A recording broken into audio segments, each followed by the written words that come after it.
My name is Harold. I use the TEPS. I am the Director of Commerce for the City of Philadelphia. Prior to that, I was CEO of PRWT Service. My duty is to introduce the speaker. So when I was President and CEO of PRWT, I had the wherewithal to have discretionary dollars at my disposal and met this woman out of Chicago who quit her job to go on this national campaign to be the chief advocate about buying from black businesses. Now, I've known Maggie now, it's probably 5 or 6 years, somewhere around that length of time, and I do not know anybody else, none whatsoever, who is more passionate about the subject. Baby Earl would be in the same category, okay? But there are a few people, but tonight it's about Maggie, who is from Chicago, about their commitment to this agenda. Now, she wrote a book, and she'll talk more about that and what she learned about what we do and what we don't do. But let me say this about Maggie. She walks the talk. And if we were to follow her lead, we could create a lot of jobs and improve our neighborhoods. But let me close by saying the following, because she's doing it. This is not work for the light of heart, okay? And this is not a sprint. This is a marathon. It took us decades to get to this plight, and it's going to take us a couple of decades to resolve it. But we'll do it one day at a time, and it starts with how we choose to spend our money. And there's no better champion to talk about what we need to do and how we need to do it and what she learned when she led this initiative through her research and her book. And I would like to introduce you and reintroduce to others an outstanding, phenomenal woman, Maggie Anderson.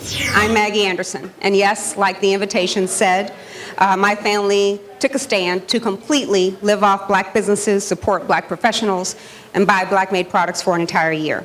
Here are some highlights from that year. We spent or otherwise invested $94,000 with black-owned businesses that we would not have otherwise. Over 90% of our spending went directly into poor, underserved black areas. We went without. We were disappointed by the number of markets and industries where we still suffer from a complete lack of representation. We're disheartened by our own people's lack of pride and solidarity.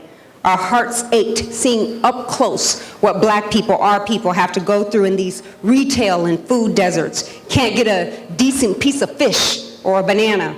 Forced to settle for inferior goods and services doled out from under bulletproof glass from people who won't live with us, sometimes don't even hire us, but use our money to send their kids to college.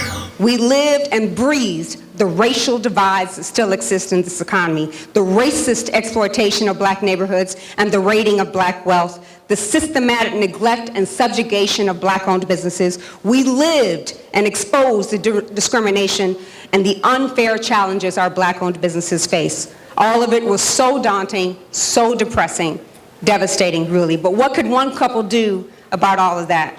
But we also learned that in the Asian American community, the dollar circulates among that community's banks and retailers and professionals for about 28 days before it goes outside.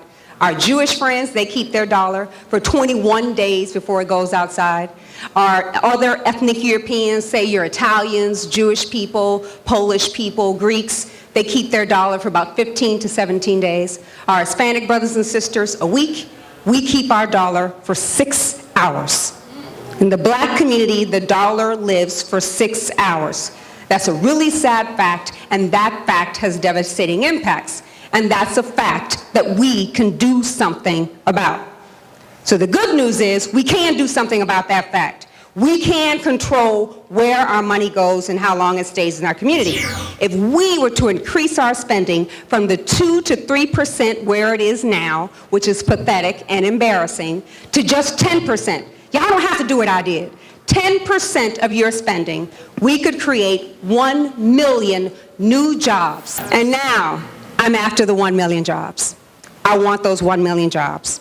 My mission is not black America versus white America. I envision an America with all kinds of people going to our grocery stores, going to our hotels, finding and loving our products on the shelves at the mass retailers, depending on our professionals, and coming to us for culturally relevant products in our community, banking with us, staying at our hotels like we do everyone else.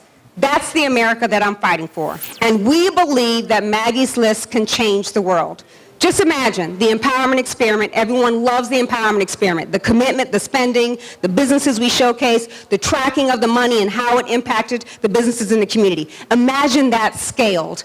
That's what MaggiesList.com wants to do. Maggie's List mission is to help everyday consumers find the businesses and live the life that I live. Black-owned banks, local black-owned businesses, your dry cleaners, your daycares, your car washes, coffee shops, stuff that you don't think about. The businesses that you don't know exist at the airport. The businesses that have black inputs. So Oreo cookies, did you know that the white stuff in the middle is made from a black firm, a wonderful black family that employs 200 people? Buy Oreo cookies. That's the kind of stuff that you're going to find at Maggie's List.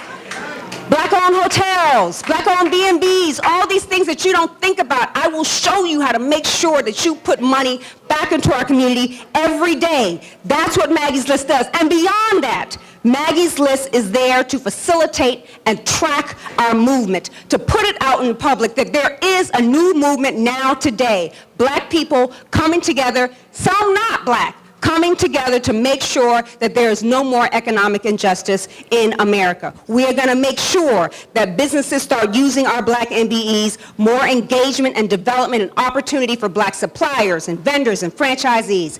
None of that is going to happen unless there is an organized, national, consumer-based movement. They are not going to change because we tell them to. They're going to change because we make them change. And I'm proud to say that that's what I contribute to our cause. I'm the consumer part of the movement. I can't do what Suleiman does. I can't do what our fantastic chambers do. I can't do what the NMSDC does. But I can inspire my consumers because of what I did to put a little bit more money into our community, to proactively and proudly and publicly support black-owned businesses. And together, we can speak out for the MBEs to say and demand that if you want us to do business with you, you got to do business with us first. That's what Maggie's List is going to do. Think about it. Magic Shade, Dark and Lovely, Roots of Nature, Less Jam, Spoken Waves, Carefree Curl, Motions, all those brands, the brands that only black people buy every day, are owned by L'Oreal, a company based out of France. And L'Oreal is making wonderful commercials with our pretty black people in them, putting our beautiful black people on the boxes and the kente cloth and the red, black, and green. But L'Oreal is not doing business with black firms. I do my research. I got just as much up here as I do in here. I got a JD and an MBA from the University of Chicago. President Barack Obama was my professor there. I'm smart. I'm smart. I don't just have my fist in the air. I got my book in hand. So I did my research, and I found one. They have one black supplier. All those brands, all those billions that they make off of our consumers. One black supplier who worked for the company in France. So they got one black supplier in France who worked for the company. Now, there are tons of quality black MBEs that could do so much for L'Oreal. IT, printing, trucking, they can manufacture the inputs for the products. All those wonderful brands. There's something that black firms can do. But those guys don't live in France and they don't work for L'Oreal now. They have to find a way to find more black businesses. And we should know about them. That should be their marketing to us. They should be saying, do business with us because we do business with Alpha Office Supplies for our office supplies. We do business with Omega Optical. They should be able to say that. They don't say that now, but we shop with them anyway. Maggie's List is going to stop that. If you want us to do business with you, you got to do business with us. We have to fight for transparency, for truth, for justice, for black-owned businesses as a national alliance. So let me give you one more anecdote. I asked the question. I I asked Hennessy, and they won't tell how much money they make off black consumers. But again, I have just as much up here as I do in here, and I did my own research, and I learned that at least 60% of Hennessy's U.S. revenues come from black people. 60%. Then, after I exposed that truth, Wall Street Journal followed up with their own research, and they put it at above 80%.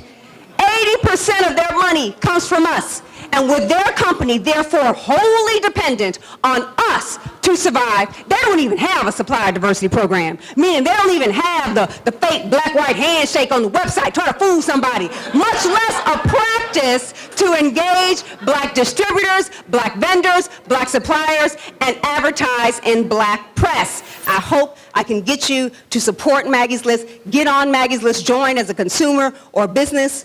We have to showcase our unity, sharp, proud, ready, and strong. So I asked God, what else do I need to do? Because my people aren't making the changes, at least not as fast as we need. And when we do try, it just feels like we begging and bribing and cowering and kowtowing.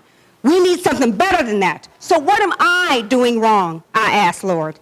And you know what God said to me, Broderick? He said, this ain't about you, Maggie. This ain't about you. This ain't about your kids going without fresh food. This ain't about you sacrificing your mama. And I have blessed you. I blessed you by giving you the answer and letting you live it and feel it and suffer through it. I blessed you by letting you do that and teach it.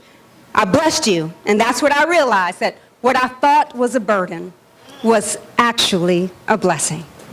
That's when I saw it. Do you believe that us, that we are strong, even though they say we are weak? If you really do believe that, if you really do believe that, I need you to take part in this movement. There are so many things you can do. Broderick will tell you, will teach you, will ask you for help. Don't ignore him. Don't go home and let this feeling that you have linger and die. Do something about it tonight. We need your help for Maggie's List to be a success. It is brought to you by the Empowerment Experiment Foundation, my 501c3. We're not trying to get rich off this. We are trying to scale the impact of the Empowerment Experiment. I need you for that. So please, let's not cry about Trayvon and the 4 little girls and Mima and all the terrible things that are happening in our community now. Cry about that. You can. But cry now, too, at the wonder of God, who would align us and unite us like this. Cry for that. Clap for that. Thank you so much. Thank you for letting me share my story tonight. Thank you for coming. It really, really touches me that you got dressed and came out just to talk about supporting black-owned businesses. Thank you for making our first public announcement of Maggie's List. Thank you all for your support. I love you. Thank you, thank you, thank you. I'm very looking forward to talking to all of you. Thank you.